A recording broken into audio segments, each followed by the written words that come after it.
Lawrence gang ने ली चंडीगढ़ हत्याकांड की जिम्मेदारी। सोशल मीडिया पोस्ट में किया दावा, सेक्टर 26 में एक युवक की गोली मारकर हत्या हुई थी। और सेना की लंबी दूरी की प्रहार क्षमता में बड़ी बढ़ोतरी। ब्रह्मोस सुपरसोनिक क्रूज मिसाइल का कॉम्बैट परीक्षण सफल, सटीक प्रहार के मिशन में कामयाब।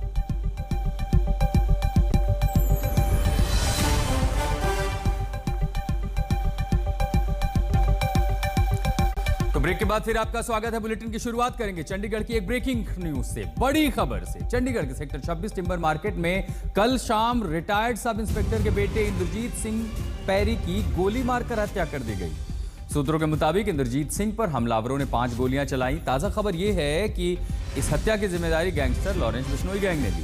पहले सोशल मीडिया में लॉरेंस बिश्नोई गैंग का एक पोस्ट आया और फिर गैंगस्टर गोल्डी बराड़ का ऑडियो सामने आया है। हालांकि हम इस ऑडियो की पुष्टि नहीं करते हैं कि आवाज गोल्डी बराड़ की है, लेकिन social media post Lawrence Bishnoi के गुर्गे हरी बॉक्सर आरजू बिश्नोई की है, जिसमें उसने ये भी लिखा है कि आज से नई जंग की शुरुआत हुई है। तो गोल्डी बराड़ का ऑडियो सामने आया, लॉरेंस बिश्नोई गैंग ने इसकी जिम्मेदारी ली है, यहां तक सोशल मीडिया पर पोस्ट करके भी बताया।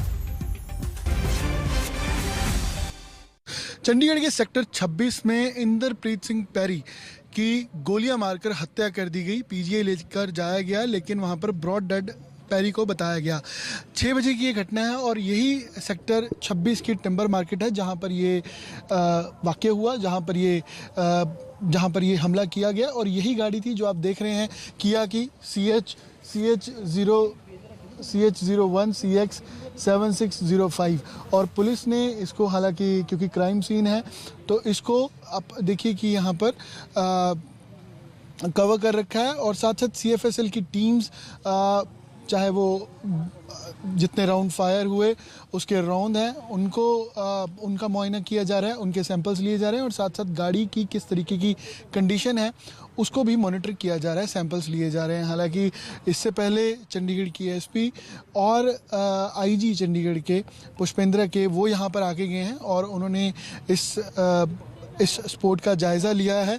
और ये भी बताया जा रहा है कि जो इंद्रप्रीत पैरी हैं उनकी, क्योंकि कुछ फ़ोटोज़ वायरल हो रही हैं सोशल मीडिया पर है गैंगस्टर लॉरेंस बिश्नोई के साथ, गोल्डी बराड़ के साथ, वो भी अब बाहर हैं। और साथ साथ ये भी बताया गया कि कुछ केसेस पहले भी पैरी के ऊपर रजिस्टर थे, तो इसको पुलिस गैंग वॉर के एंगल से भी इन्वेस्टिगेट कर रही है। और साथ साथ जो 3 हमलावर बताए जा रहे हैं कि क्रेटा गाड़ी में आए थे और यहाँ पर 6 बजे थे, उस समय की ये घटना है जब क्रेटा में आकर 3 जनों ने हमला किया। अकेले यहाँ पर इस गाड़ी में इंद्रप्रीत पैरी थे जब हमला किया गया और 8 से 9 राउंड फायर किए गए। और उसके आप देखिए जो खाली खोल भी हैं वो भी यहाँ पर बुलेट्स के पड़े हुए हैं। हालांकि पुलिस की जो, चाहे वो उनकी इंटेलिजेंस विंग है, चाहे वो क्राइम ब्रांच के कर्मचारी हैं, ऑफिसर्स हैं, और साथ साथ CFSL की टीम्स विद ड्यू प्रोसेस यहाँ पर इन्वेस्टिगेशन में जुड़ चुके हैं। हालांकि जब PGI लेकर जाया गया इंद्रप्रीत पैरी को तो वहाँ पर उनको ब्रॉड डेड बताया गया। और अब बात करते हैं देश के सियासत की। संसद के शीतकालीन सत्र का आज दूसरा दिन है। माहौल पहले से ही गर्म है। SIR मुद्दे पर विपक्ष आज भी हंगामे के मूड में नजर आ रहा है। सुबह 10:30 पर विपक्षी दलों ने संसद के मकर द्वार के बाहर चुनाव सुधारों पर चर्चा की मांग को लेकर प्रदर्शन किया। दूसरी ओर एक बड़ी खबर, लोकसभा में गुरुवार या शुक्रवार को वंदे मातरम पर लंबी चर्चा होगी। इस बहस में प्रधानमंत्री भी खुद बोलेंगे और इसके लिए कुल 10 घंटे का समय तय किया गया है। आपको ये भी बता दें कि बीते दिन शीत सत्र के पहले दिन वोट चोरी के मुद्दे पर सरकार और विपक्ष आमने सामने आ गए थे। दोनों सदनों में जोरदार हंगामा हुआ। हालांकि सत्र की शुरुआत में प्रधानमंत्री मोदी ने विपक्ष के सियासी मुद्दों को ड्रामा बताया। ये कहा कि विपक्ष सकारात्मक राजनीति करे। प्रधानमंत्री की नसीहत के बाद सदन में तनाव और शोर शराबा लगातार बढ़ता गया। आज दूसरा दिन है जब टकराव, माहौल और बड़ी बहसें संसद में देखने को मिल सकती हैं।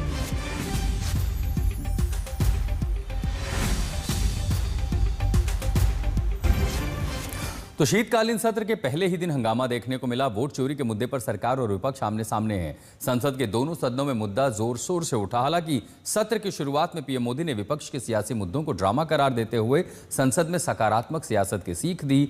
सत्र शुरू होने के बाद जमकर हंगामा हुआ।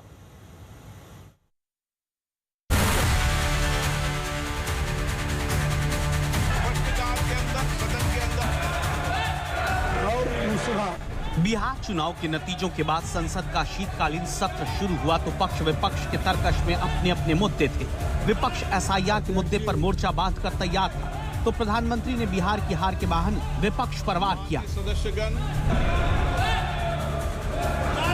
अध्यक्ष जी, सत्र की शुरुआत होते ही विपक्ष ने एसआईआर के मुद्दे पर विरोध शुरू किया। इसका अंदाजा प्रधानमंत्री को बखूबी था, लिहाजा उन्होंने सत्र की शुरुआत से पहले ही विपक्षी दलों की रणनीति पर राजनीतिक वार किए। ड्रामा करने के लिए जगह बहुत होती है, जिसको करना है करते रहें। यहां ड्रामा नहीं, डिलीवरी होनी चाहिए। नारे के लिए भी जितने नारे बुलवाने हैं, वो पूरा देश खाली पड़ा है। जहां पराजित होकर के आए वहां बोल चुके हो, जहां अभी पराजय के लिए जाने वाले हो वहां भी बोल दीजिए। हालांकि संसद में कोई ड्रामा नहीं हुआ, लेकिन लोकतांत्रिक परंपरा के मुताबिक विपक्ष ने अपने मुद्दों को लेकर विरोध प्रदर्शन जरूर किया। विपक्ष का मुद्दा एसआईआर था। It's not drama. Speaking about issues, raising issues is not drama.